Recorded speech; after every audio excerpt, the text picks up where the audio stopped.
रामायण काल से जुड़ी बिहार की एक अनमोल धरोहर।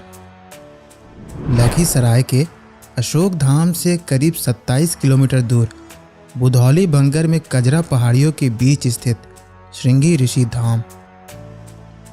इस धाम का निर्माण रामायण काल में हुआ था, परंतु रामायण काल में इस धाम का वर्णन तब मिलता है जब बालक राम का यहाँ मुंडन हुआ था। जिन लोगों को यह बात मालूम है वे अपने शिशुओं का मुंडन कराने यहाँ अवश्य आते हैं, परंतु सवाल उठता है कि श्रृंगी ऋषि थे कौन और राजा दशरथ इतनी दूर अयोध्या से यहाँ क्यों आए थे। आइए जानते हैं।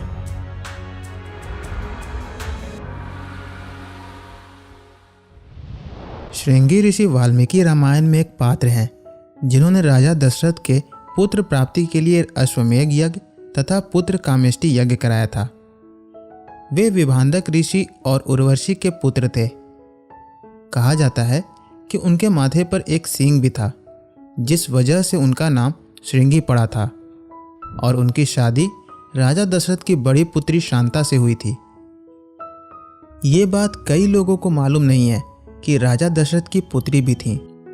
वो इसीलिए क्योंकि अंग देश के राजा की कोई संतान न होने के कारण राजा दशरथ ने अपनी पुत्री शांता उन्हें सौंप दी थी, जिस वजह से शांता रोमपाद की पोष्या पुत्र कहलाती हैं और बाद में उनकी शादी श्रृंगी ऋषि से हुई थी।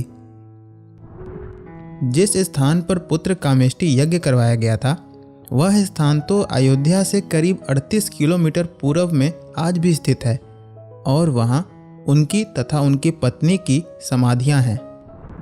परंतु हम जिस जगह आपको लेकर आए हैं उस जगह पर वे बाद में आकर रहने लगे थे और जब बालक राम के मुंडन का समय आया तब राजा दशरथ ने यहाँ आकर श्री राम का मुंडन करवाया। तब से यह स्थल मुंडन के लिए प्रसिद्ध है।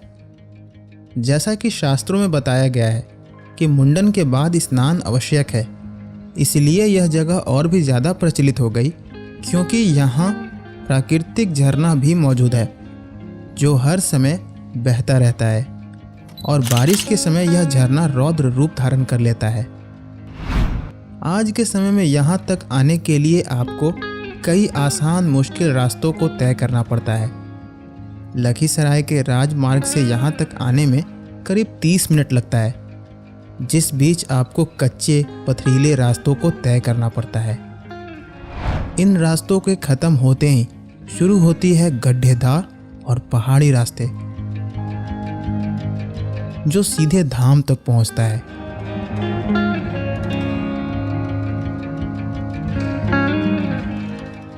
बीच रास्ते में श्रृंगी बांध भी देखने को मिलता है जहां पहाड़ों से बहने वाले पानी को जमा किया जाता है और सूखे के मौसम में इस पानी का इस्तेमाल किया जाता है।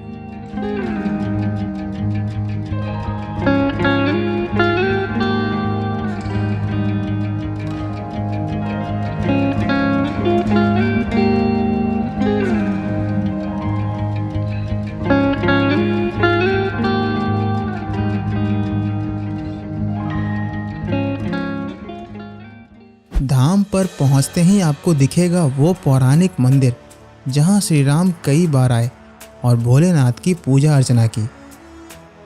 मंदिर के ठीक पीछे की पहाड़ी देखने में ऐसा प्रतीत होता है मानो कभी भी गिर जाए, पर सदियों से वह इसी तरह से टिकी हुई है। पहाड़ के ऊपर से बहने वाला यह झरना करीब 50 फीट का है और इसमें कई गुण भी पाए जाते हैं। इस पानी से स्नान करते ही शरीर की थकान और अकड़न गायब हो जाती है और यह पानी पीने से पेट की सारी समस्याएं खत्म हो जाती हैं। कई बार तो यह भी देखा गया है कि जो लोग इस पानी का नियमित सेवन करते हैं उन्हें पथरी कभी नहीं होता। इस झरने की एक और खूबी यह है कि गर्मियों के मौसम में यहाँ हमेशा ठंडा पानी गिरता है और ठंड के मौसम में गर्म पानी।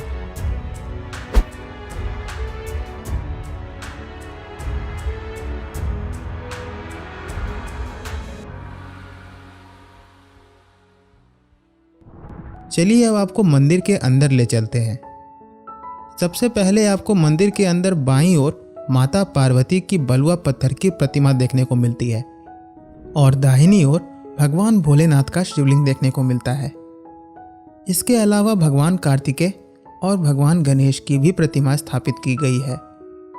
मंदिर के बाहर श्रृंगी ऋषि और अन्य देवी देवताओं की बलुआ पत्थर की प्रतिमाएं शोभायमान हैं। पूजा पाठ सामग्री के रूप में लोग नारियल, बेलपत्र, फूल, मुकुरदाने इत्यादि चढ़ाते हैं।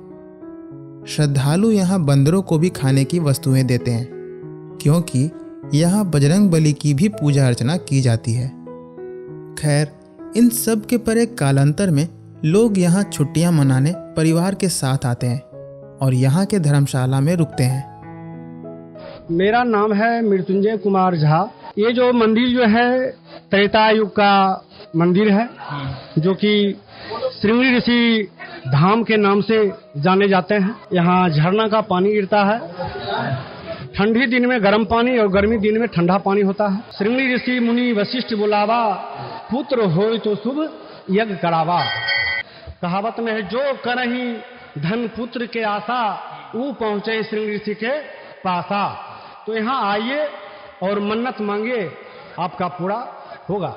वही धाम है। धन है, पुत्र है, जो चीज यहाँ मांगते हैं लोग वो पूरा होता है। एक बार मन्नत मांगिए और पूरा होगा।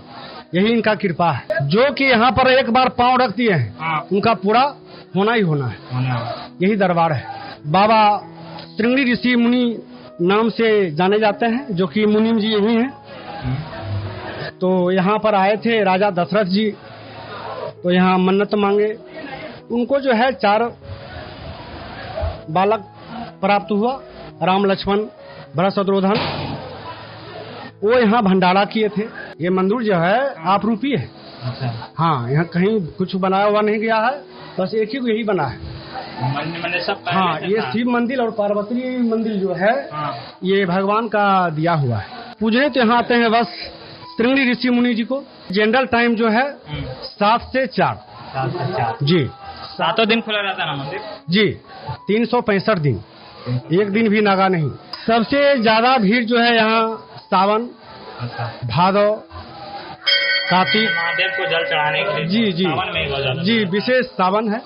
सबसे विशेष भीड़ सावन में है। ऐसा जगह तो हमारे समझ से लग रहा है कि कहीं है ये नहीं।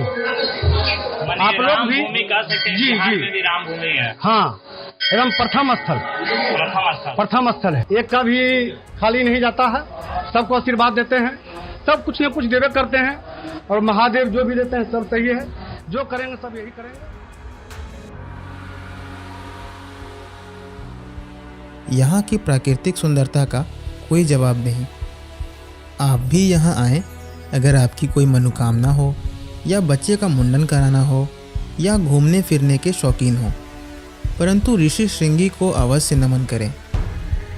बिहार सरकार के गैर जिम्मेदार होने के कारण इस प्राकृतिक धरोहर की सुंदरता समाप्त होने के कगार पर है। हमारी आपसे यही गुजारिश है कि आप इस धरोहर को बचाने का प्रयास अवश्य करें।